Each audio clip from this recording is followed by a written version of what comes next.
Excellence, Monsieur le Président du jury, honorables membres du jury, soyez la bienvenue à la présentation de notre communication dont le thème est caractéristiques bathymétriques et morphologiques de la lagune de Grand Popo en amont de l'embouchure, la bouche du Roi au sud-ouest du Bénin.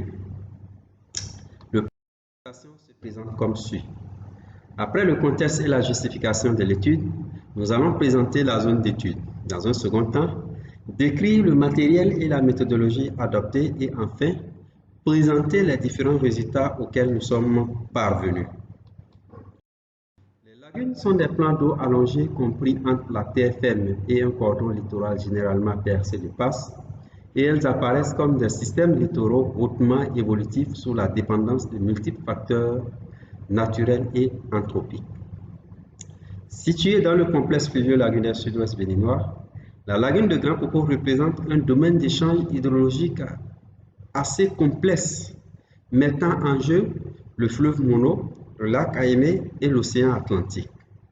En effet, depuis la construction du barrage de Nanguitor sur le cours du fleuve Mono en 1987 à Timé, en amont, l'écosystème lagunaire de Grand Popo connaît des modifications importantes de son régime hydrosédimentologique avec pour conséquence l'érosion spectaculaire des berges, des inondations périodiques participant ainsi à la modification profonde de sa morphologie. Malgré ces multiples déséquilibres observés au niveau de cet écosystème lagunaire depuis une trentaine d'années aujourd'hui, aucune étude n'a véritablement abordé les facteurs qui gouvernent le fonctionnement hydrodynamique et morphologique de cette lagune. C'est ce qui justifie la présente étude dont l'objectif principal est de mettre en évidence la morphologie du fond et de la lagune de Grand Popo qui présente un intérêt socio-économique important. Sur le plan géographique, la zone d'étude est située dans la commune de Grand Popo au sud-ouest du Bénin, entre 1 degré 30 et 2 degrés de longitude est et 6 degrés 10, 6 degrés 30 de latitude nord.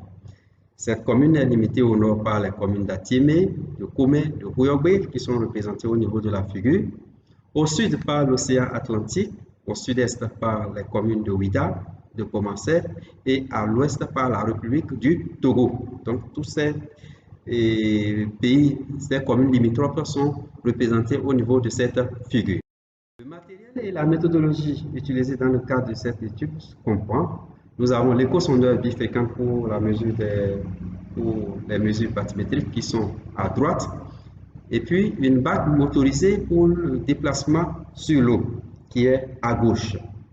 La méthode consiste à monter l'appareil à bord d'une bague motorisée et fixer contre celle-ci à l'aide d'un support en aluminium maintenant la sonde à la verticale à 40 cm de la surface de l'eau.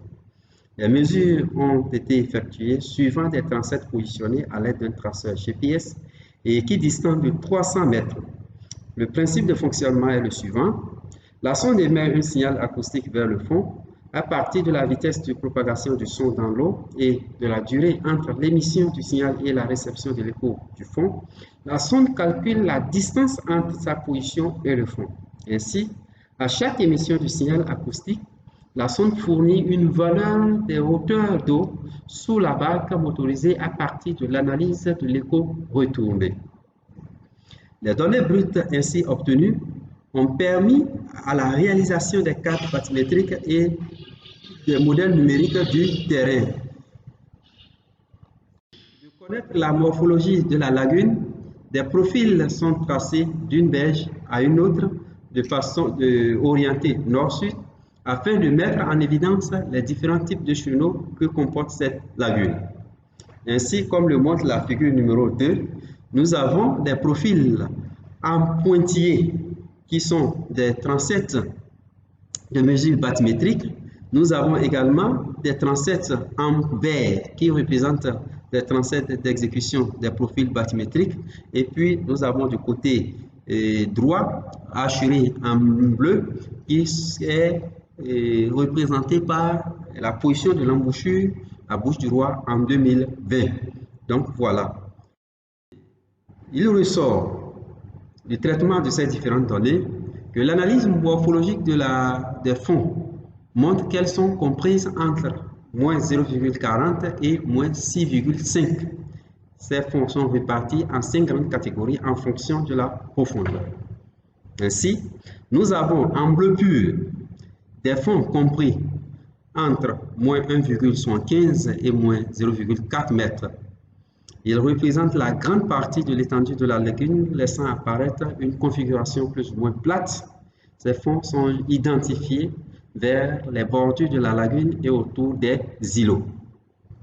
Ensuite, nous avons en bleu clair des fonds compris entre moins 2,5 et moins 1,75. Ces fonds occupent l'essentiel de la partie centrale de la lagune de Grand Popo entre les localités de Cayote et Avlo, puis à l'est de l'embouchure actuelle. Ensuite, nous avons en vert des fonds compris entre moins 3,2 et moins 2,5. Ces fonds apparaissent principalement au voisinage des localités de Houégbémé. Les fonds situés entre moins 4 et moins 3,2 qui sont représentés ici en jaune.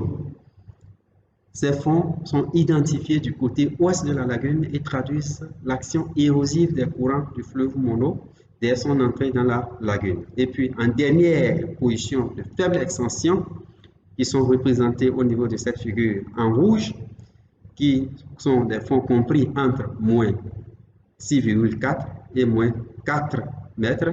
Ces fonds montrent les plus importantes profondeurs de la lagune et sont caractérisés par une faible extension, comme je viens de le dire.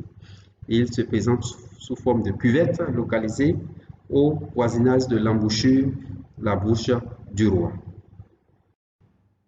L'analyse morphologique nous a permis d'identifier 3 types, principalement au niveau de la lagune. Ici, nous avons des morphologies de type U, comme le montre le profil A. Donc, ces morphologies présentent des flancs abrupts, plus ou moins monotones ou presque plats. Ils sont caractérisés par un apport continuel de sédiments par le fleuve Mono. Ensuite, nous avons des morphologies de type U, représentées ici par les profils B, les profils E et le profil F. Ces profils traduisent une érosion qui serait due certainement à des facteurs tels que le courant et le relief. À ce niveau, on a un phénomène d'érosion-transport. Et puis, des profils intermédiaires représentés ici par le profil C et D. Ces profils peuvent s'expliquer par des variations des conditions hydrodynamiques, soit de la présence de nombreux îlots ou des aménagements anthropiques réalisés au niveau de ces plans d'eau.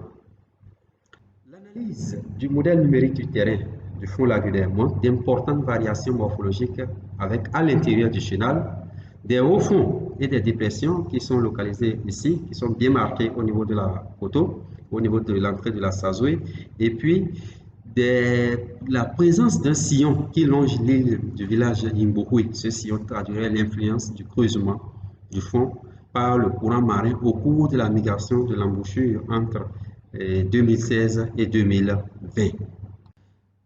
En conclusion, nous pouvons dire que l'analyse morpho-bathymétrique de la lagune de Grand Popo montre que ces fonds sont essentiellement constitués de 3 types de morphologie existant sur toute l'étendue de la lagune.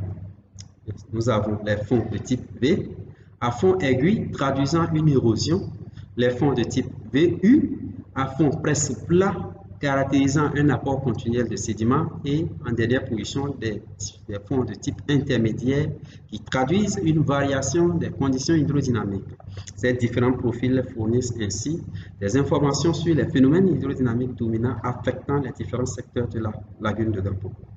Considérant la complexité de ce système lagunaire, il est souhaitable de réaliser des suivis hydrologiques et bathymétriques périodiques en vue de situer des variations exceptionnelles des hauteurs d'eau. Ce suivi permettra non seulement de prévenir les risques de débordement que connaissent ces localités, des eaux, des inondations qui s'ensuivent, mais aussi des érosions spectaculaires des berges. En effet, en guise de prévention, des mesures de stabilisation des berges par des apports de sédiments et d'ouverture artificielle peuvent être enregistrées. Je vous remercie.